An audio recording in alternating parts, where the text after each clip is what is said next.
اپنے ساتھ جائے نماز ضرور لے لیں. جائے نماز آپ جب بھی ظاہری بات ہے آئیں گے تو آپ کو ضرورت یہ ہے کہ آپ جائے نماز لے لیں. آپ کے پاس موبائل ہے تو اس میں قرآن کریم جو ہے ڈاؤن لوڈ کر لیں. آپ کے پاس مختلف دعائیں ان کو ڈاؤن لوڈ کر لیں. اور یہاں پر یہ ٹی وی وغیرہ یہ آپ کو پتہ ہے انسان جب تنہائی کے اندر ہوتا ہے تو شیطان انسان کا دوسرا ساتھی ہوتا ہے. تو یہاں پر کوشش یہ کریں کہ اپنے دماغ کو زیادہ مصروف رکھیں. اللہ رب العالمین کی بندگی کا حق ادا کریں. رات کو تہجد کا اہتمام کریں. قرآن کی تلاوت کریں. کم سے کم بھی ان دنوں کے اندر کوارنٹائن میں آپ کو ایک ختم قرآن تو آسانی سے کرنا چاہیے.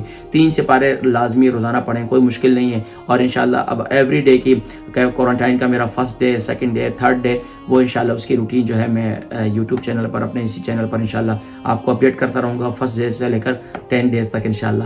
کیونکہ اس مہینے میں میری جو ہے برتھ ڈے بھی ہے تو بہرحال یہ کہ انشاءاللہ وہ بھی آپ کے ساتھ سیلیبریٹ کریں گے. لیکن اس امید کے ساتھ کہ انشاءاللہ العزیز آپ اپنی دعاؤں میں یاد رکھیں گے. اور خاص طور پر جتنے لوگ بھی کوارنٹائن کر رہے ہیں، جتنے لوگ جہاں کہیں بھی جس مشکلات کے اندر ہیں، اللہ پاک سب کے لیے آسانی پیدا فرمائے.